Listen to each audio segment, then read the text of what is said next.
दोस्तों जय माता दी। आज हम बात करने वाले हैं मनमोहक व्यक्तित्व वाले कर्क राशि के जातकों की, जिनके विचारों में उतार चढ़ाव नियमित रूप से चलता रहता है।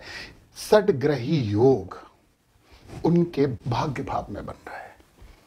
ये धर्म भाव है और यहाँ पे षड्ग्रही योग बन रहा है। जो ग्रह एकत्रित यहाँ पे हो रहे हैं वो है सूर्य, शनि, बुध, राहु, शुक्र और चंद्र, यानी कि 100।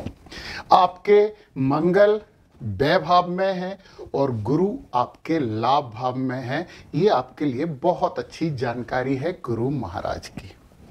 अब जब 6 ग्रह यहाँ एकत्रित हो रहे हैं तो बहुत से योगों का निर्माण हो रहा है। सबसे पहला जो योग है वो शनि और राहु पिशाच योग कहते हैं, और ज्योतिष शास्त्र में इस योग के बारे में बहुत बुरा कहा गया है। पर आप अभी डरना मत, दूसरे योग की बात करते हैं। यहां पे शुक्र और बुध, इसे महालक्ष्मी योग कहते हैं। तो शुक्र और बुध जब एक ही घर में होते हैं तो महालक्ष्मी योग बनता है, और ज्योतिष शास्त्र में इसे बड़ा अच्छा योग कहा गया है।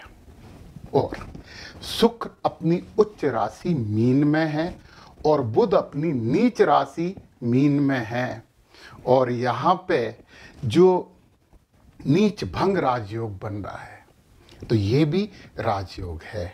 अभी और सुनिए, थोड़ी सी बात है। सूर्य चंद्रमा राहु के साथ है तो सूर्य ग्रहण और चंद्र ग्रहण है। सूर्य और चंद्रमा साथ साथ हैं तो ये अमावस्या योग है।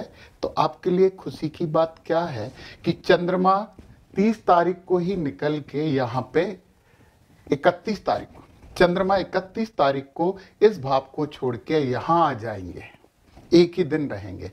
परंतु इसका प्रभाव आगे आने वाले बहुत समय तक दृष्टिगोचर होगा।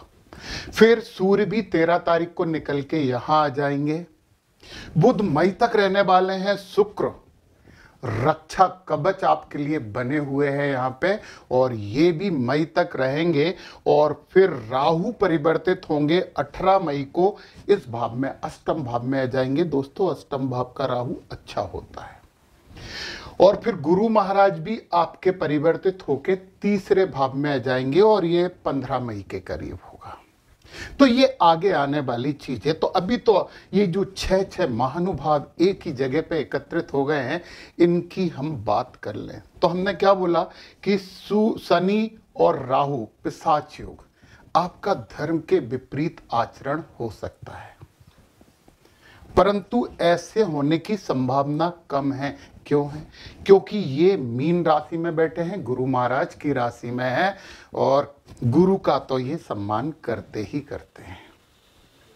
और शुक्र महाराज भी गुरु हैं, राक्षसों के गुरु हैं, दैत्यों के गुरु हैं, पर हैं तो गुरु। तो इन दोनों के प्रभाव की वजह से ये शनि और राहु आपके धर्म विरुद्ध आचरण में कमी कर देंगे। अब पिशाच योग आर्थिक स्थिति को बहुत प्रभावित करता है, परंतु लक्ष्मी नारायण योग शुक्र और बुध का बना हुआ है, ये ज्यादा नहीं होने देगा। चिंता बढ़ सकती है, परंतु शुक्र और गुरु की राशि इस चिंता में कमी कर देंगे। आपकी सोच नकारात्मक हो सकती है, परंतु दोस्तों जब गुरुओं का प्रभाव हो तो कितनी नकारात्मकता होगी? बहुत ज्यादा नकारात्मकता नहीं हो सकती। और राहु जो भ्रम के ग्रह हैं, छाया ग्रह हैं, वो बहुत ज्यादा भ्रम भी आपको नहीं देंगे। कार्य क्षेत्र में आने वाली बाधाओं को ये शुक्र और बुध का योग संभाल लेगा। इसलिए आपको पास दुखी होने का अवसर नहीं है, आप थोड़े खुश ही हो सकते हो। फिर एक और बड़ी चीज, गुरु महाराज आपके लाभ भाव में बैठे हैं तो वो लाभ करवाएंगे ही करवाएंगे। मंगल यहाँ पे हैं, परंतु ये मंगल 2 अप्रैल से आपके लग्न में आ जाएंगे, तो मंगल भी आपके लिए ठीक हो गए।